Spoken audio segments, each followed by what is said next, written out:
this is a public service message from me to you. This is not the normal type of video that I would do because it doesn't directly have to do with correct sentence structure, communication, parse, syntax, grammar, but I mean you can apply it to that in certain scenarios. And this has to do with scams.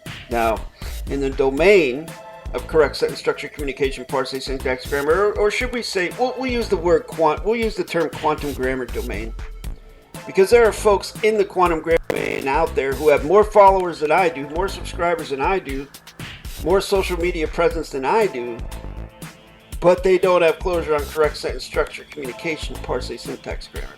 So we'll just call it the quantum grammar domain. There are folks out there that are scams, and I have definitely credentialed that and showed that and proven that in past videos. Not refuted. But this is something different. This has to do with people, malicious individuals out there trying to contact you and drain your bank account. Your fiction, we'll call it fiction bank account, but there's nothing imaginary about having, you know, your last $1,000 or whatever it is in your bank account and it's gone. All of a sudden gone. Charged by a company you've never heard of, and there's no way to get it back. I had something similar to that happen when I had a Wise account. It used to be TransferWise, but now it's called Wise. And I'm going to tag them in this video so they can hear this, because they've heard it from me before, where I had several $100s taken out of the account and I did not approve of it. I didn't initiate it. Someone just came in and took it out. And so I looked at the company and I called Wise, and they would not help at all. They said that's my fault. They said that I have to contact the company and I have to take care of it, which I did. I was very fortunate to meet an operator or an agent in that particular company who was totally on board with what I was saying, and I got refunded. Everything got put back. Let's put it that way. Everything got put back, and then I immediately moved everything out of Wise and told them to F off. Because they suck. They absolutely suck. I'll say that in the public because they do. And there are Facebook groups dedicated to people talking about being totally screwed over by Wise. So just be aware of that, all right? Terrible customer service. Any bank that's accredited to the central banking system does not stand for any of that. They're not about messing around with money. Of course, unless they're taking it from you in some way, shape, or form, or making money off of you. But on the flip side of that, they have very good security. I've found. When something like that happens, they will text you and say, this is suspicious. You know, this is weird. This is a different type of transaction than what the algorithm shows that you normally make, you know, and they'll give you a notice and you can... It's easy to take care of. Wise? Wise sucks. Okay. Folks, have you ever gotten an email saying, oh, you need the virus protection on your computer has expired. Click here to renew. You ever get something like that that looks weird? There are folks out there that have eyes all over the internet. Can see, you know, zero in on this or that, and they can get just enough information about you to be able to send you an email that seems like it's from someone like Norton or Kaspersky or McAfee, something like that, WebRoot, and they'll send you an email, and if you click on that link, there's a very good chance that as soon as you do that and you go to their website, all the cookies and stuff, they will be able to get your bank account information, your social security number, all that stuff. Your address, everything. There's a chance they might be able to do that. I personally don't know how that works, but I know that it happens. So you got to be very careful about that. So one piece of counsel as a public service announcement that I would give you is look at the email address that it's from. That's a dead giveaway because all the official, company email addresses, Norton, Webroot, McAfee, like Costco, Best Buy, Geek Squad, they will have the name with no bogus stuff around it. It won't be Geek Squad XYZ23. It'll just be geeksquad.net or some shit like that. You'll be able to tell it's an official email. There'll be some credentialing factor, especially now in this day and age now, where these companies are becoming aware of these scams and these scammers, these phishing. They call them phishing with a PH schemes. So always check the email address. Sometimes they're just really blatant with the email address. Like the email address will be something like iscrewyouover.net or something like that. It's crazy. I'm laughing, but it's not funny to someone who doesn't know anything about it and clicks on the link and all of a sudden their bank account's drained. Not cool. Not cool. In the legal world, we're talking about legalities. Now, I'm not giving legal or lawful advice. That's not what this is. This is for knowledge cultivation purposes, for fun and merriment, educational and entertainment purposes only. In the legal world, in the legal domain, the domain of the bar, the domain of the masons, of the judges in black dresses, in that domain, okay, the folks that got to go to school for 7 years to learn terminologies and a special language, and they don't even get full closure on that at the end of the 7 years, in that domain, there are certain rules that people follow. And one of the rules, and this is hard and fast and has always been so, as DAVID-WYNN Miller said, so it is written, so it is done. If you get someone trying to say that you owe them money, a company, something, say some obscure thing like, oh, that you owe for this doctor's bill, you owe from this credit card, blah, blah, blah. It must be on paper, and come through your mailbox. Now, scammers, and I'll just share with you a personal experience that I witnessed someone going through. Someone I know got a phone call from a woman who said that they worked for this certain company that I wish I could remember the name. The company's name was Vital Processing Services. Vital Processing Services, and they even have an Indeed profile. As you can see, Vital Processing Services is not a Better Business Bureau accredited business. All right? So this person claimed to be from that company trying to collect the debt, and they told the individual that they had started legal proceedings, that they were suing them for $12,000. On the phone, they said this. We're suing you for $12,000.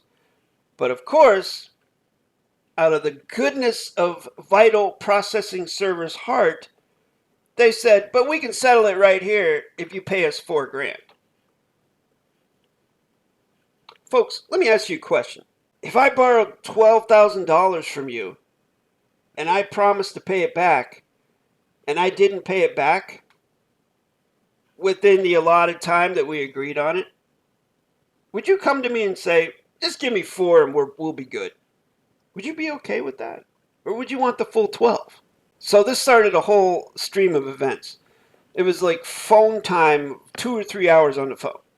I'm listening, and I'm hearing this person say, well, we sent correspondence to this address, because I was telling the person that was on the phone, I said, it's got to be on paper. Right away, first word out of my mouth was, it's a scam.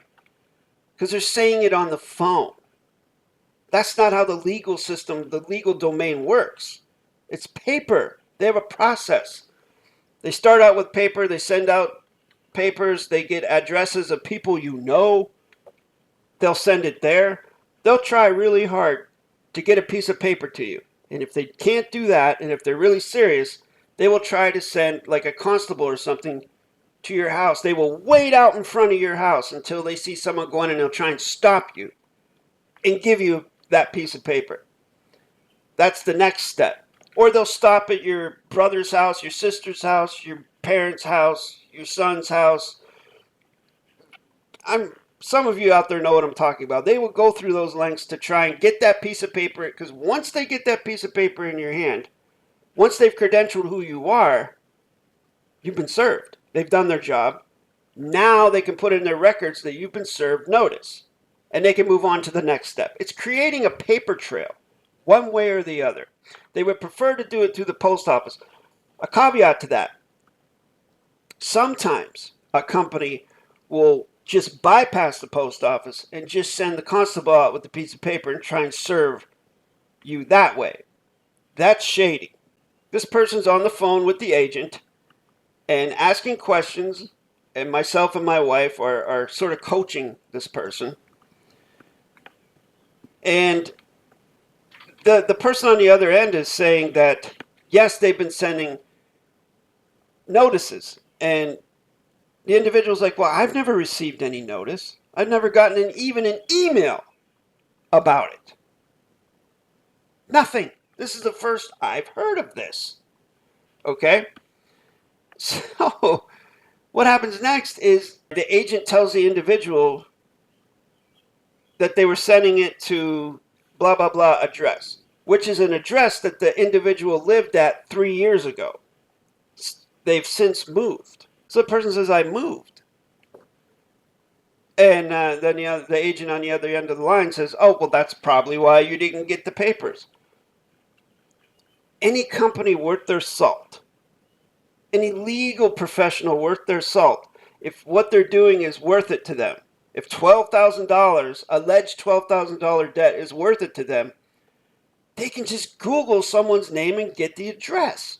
Or go to a paid site if the address is sort of private and confidential and get the address. You can do it. It's not an issue. Everybody, just about everybody pays bills. So it's not hard to find someone's home address. It's just not. Then the agent on the other end of the line says, so you live at blah, blah, blah, blah, blah. And the individuals, and I'm thinking, wait a minute, they have their current address. So they could have sent something. So all these red flags are popping up. No email? Are you kidding me? Everybody likes to do electronic communication now these days. You can find someone's address, and this company couldn't do that? All these things are going through my head. I really just wanted to take the phone and just started going off on this person. But anyways, everybody's got to go, do their own thing. And it's kind of scary for folks. If you're worried about a credit score and things like that, then this type of thing could affect it if it was legit. But this wasn't legit. But that's why people get scared. The individual said, well, I'm going to call this credit card company because supposedly, well, not supposedly, this did happen years ago where this individual, they consolidated their debt. This company bought the debt from them, paid off all that stuff, and then that individual only had to pay one payment to one company and paid it off. And that was it. It was done. So the credit card that the company, whoever those process people are, they called her. They were calling about a credit card that she was almost damn sure that she had paid off. So then she goes and calls the credit card company. And they say, yeah, that was paid off 10 years ago. It was a very old credit card. People are like, well, how could they get the credit card number? Well, they didn't have the credit card number. The agent on the phone said, this is regarding the credit card, outstanding credit card balance of $12,000 on the credit card ending in 6666, right? Anybody can get that information off the internet, just about, with very little effort. Banks, companies, online services, websites, if you have payment information stored on their site, they will give you the last four numbers of the card, but the preceding numbers are blanked out. So anybody can get that, but that's what the person said, and so that kind of feeds into the whole scam of, well, we know which card this is and blah, blah, blah, and they only give those four numbers. If I'd have been thinking at the time, I'd have said, tell her to read the whole card out. Not going to do it because they don't have the whole card. Anyways, long story short, it was a scam, but it's a very elaborate scam. Folks out there, you got to be careful. You got to be real careful. Never, never, never give anybody your personal information over the phone. If someone calls you on the phone and tells you that they're filing legal proceedings against you, and it's someone you don't know, it's bullshit. Complete and utter bullshit. That's not how things work. Even in correct sentence structure, communication, parse, syntax, grammar, think about it from that perspective. That would never fly. If anybody's going to do anything worth anything, it has to be through the postal court, with postal mechanics, fee for freight, stamps, autographs, live claims, correct sentence structure, document, contract, postal vessel, court venues. As it is written, as it is done. You're not going to do it on the phone. Now, of course, I can call up so-and-so down the road and say, I'm going to sue you. I'm going to start legal proceedings, or I have started legal proceedings. But it doesn't mean anything unless it's on paper. So I just want to stress that. And I just wanted to share that little story with you, that there's so many ways to be scammed nowadays. Even through this, the cookies and whatnot, you get text messages from things like that. Like we see here's a good one. That I'll get an email saying, good news. Your half a Bitcoin is on the way. It will reach your wallet in 48 hours. We will be extracting the payment, but we want to make sure we have the correct payment details. Please click here. Or it'll say, or not, it won't even say that bottom part. It'll just say, your $500 in Bitcoin is on the way. Congratulations. If you did not buy this Bitcoin, click here. They just want you to click on that stuff so that when you go there to that website, then they can grab all this information. It's amazing how many malicious people out there that mean to do us harm and take away our sweat equity. And no, folks, I'm not just talking about the government and things like that. Those folks, while they may be stealing these things through taxes and other things like that, and fees, service fees, all this other extra crap, there's a flip side to that, in that, this is a guess on my part, I feel like that they think that they're entitled to do that stuff, but no one else is. So that's why they'll take these scam companies out if you bring it to their attention, or they stop it if they see it starting to happen. Sort of like, the government, the banking, the central banking system are like, we can rip the people off. But no one else can get in on that game. It's a monopoly. That's kind of how I look at it. As a grifter once said, banking is tough. Thank you for joining me. Hope you enjoyed this different type of content. Actually, if you did enjoy it, let me know in the comments. If you didn't enjoy it, let me know in the comments. I might do more stuff like this, because hopefully it'll reach someone and help someone and make them more aware of these scammers. Que sera, sera.